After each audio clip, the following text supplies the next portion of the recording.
This is what you might imagine the Sahara to look like.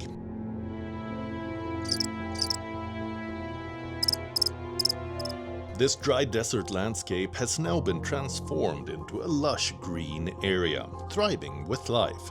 Take a look at the before and after of this remarkable transformation.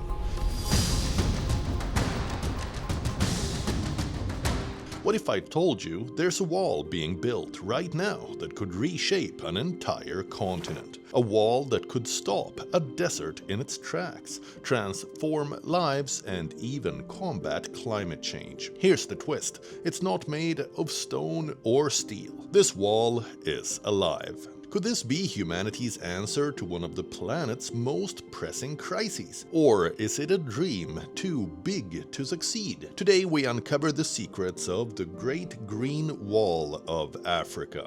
A project so ambitious it's been called the eighth wonder of the world. But why haven't you heard much about it? And is it truly working? Stick around, because what you're about to learn might just blow your mind.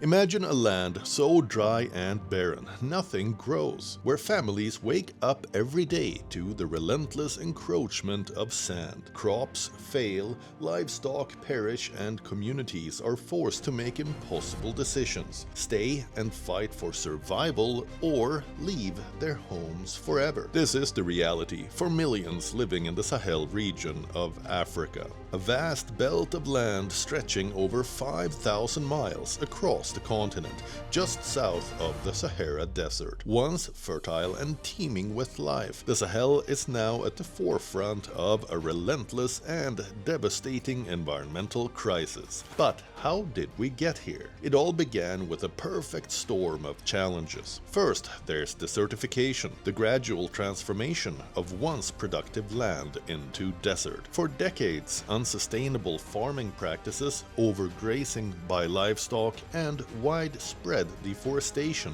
stripped the soil of its nutrients. Without tree roots to hold it in place, the earth became vulnerable to wind and rain, eroding it into dust. But that's not all.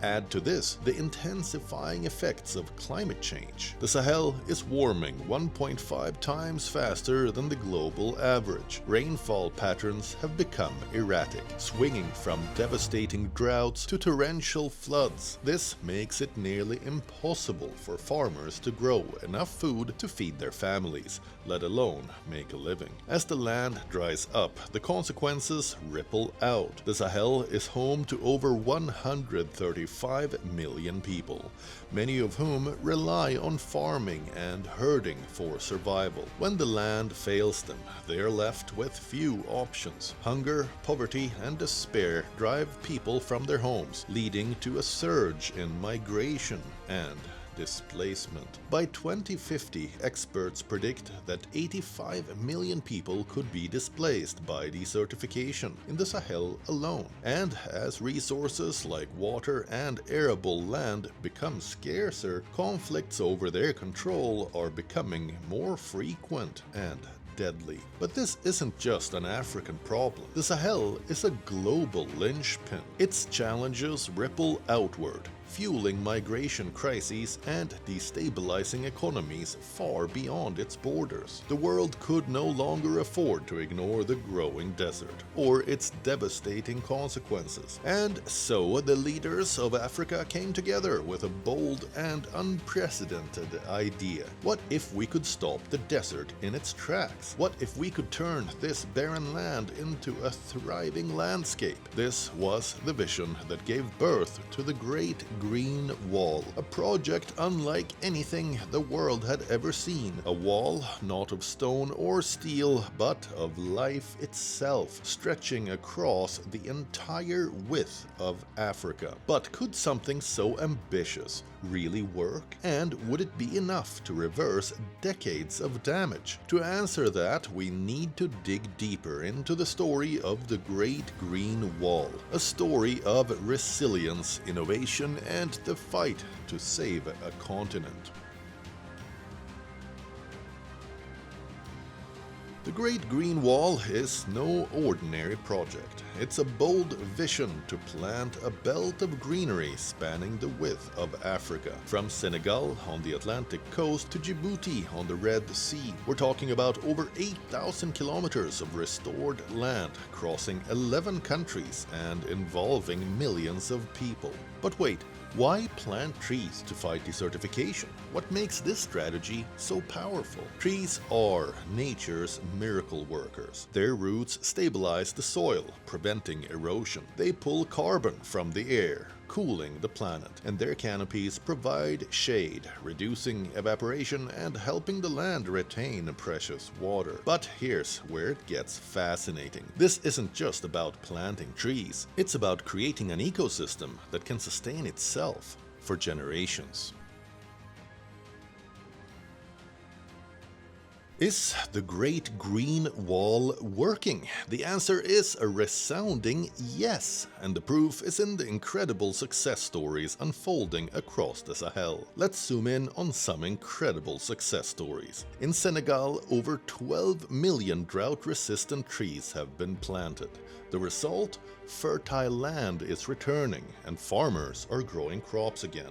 In Ethiopia, the project has restored 15 million hectares of degraded land. Agricultural yields have skyrocketed and local communities are thriving. Take Burkina Faso, for instance. Farmers there have embraced ancient water conservation techniques like zai pits, small planting holes that capture rainwater and nutrients for crops. Combined with planting drought-resistant trees, this method has transformed over 200,000 hectares of arid land into thriving farmland. Today, communities that once faced famine are harvesting surplus food to sell in local markets.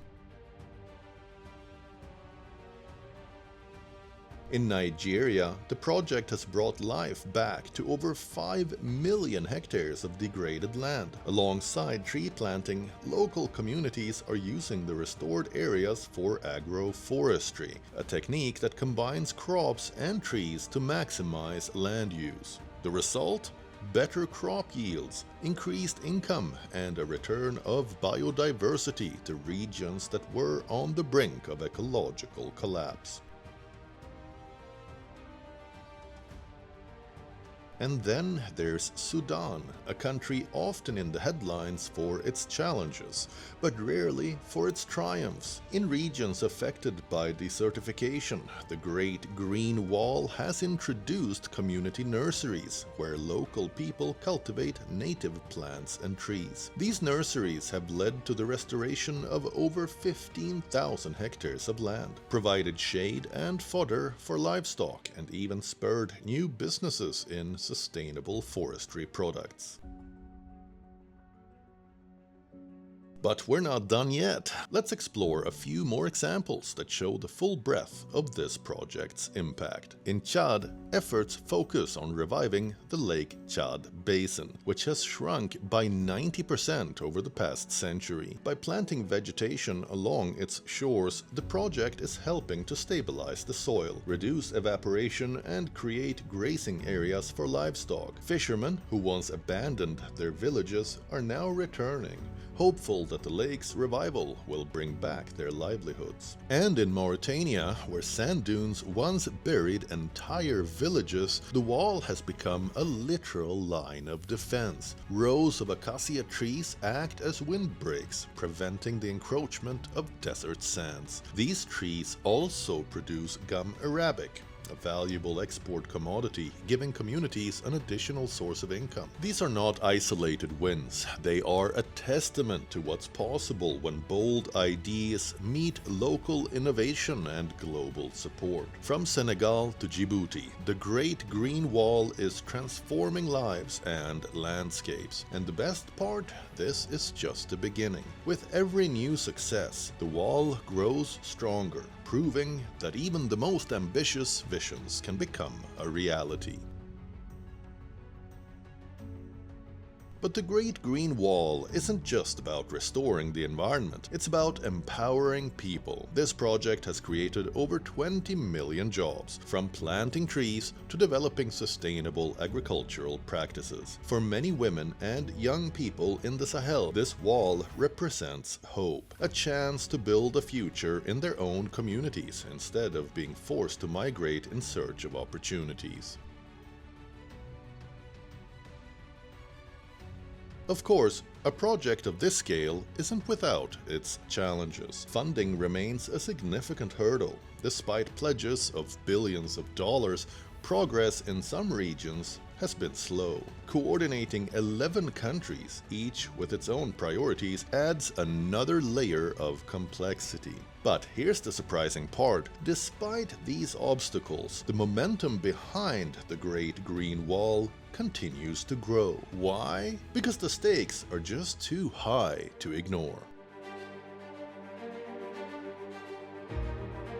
The Great Green Wall isn't just about Africa, it's about the entire planet. If completed, this project could capture 250 million tons of carbon dioxide every year. That's like taking millions of cars off the road permanently. And by stabilizing the climate in the Sahel, the wall could prevent dust storms that travel across oceans and even affect air quality in Europe and the Americas. The ripple effects of this project are astonishing. But beyond its environmental and economic benefits, the Great Green Wall is a place of breathtaking beauty. Imagine standing in the heart of the Sahel, surrounded by vibrant greenery, hearing the sounds of birds returning to a once barren land. It's more than just a wall, it's a living, breathing masterpiece. You might be wondering, why should I care about a project happening thousands of miles away? The answer is simple. We're all connected. What happens in the Sahel affects the rest of the world, from the food we eat to the air we breathe. And here's the thing. The success of the Great Green Wall depends on all of us, whether it's through supporting sustainable initiatives, spreading awareness, or reducing our own environmental impact. We all have a role to play. The Great Green Wall of Africa is more than a fight against desertification. It's a fight for the future. A future where people and nature can thrive together. The question is, will we rise to the challenge? Because the Great Green Wall isn't just Africa's wall, it's humanity's wall. Let's make sure it stands strong. If you found this story inspiring, hit that like button, subscribe for more fascinating explorations, and share this video to spread the word. Together, we can build a greener, better world.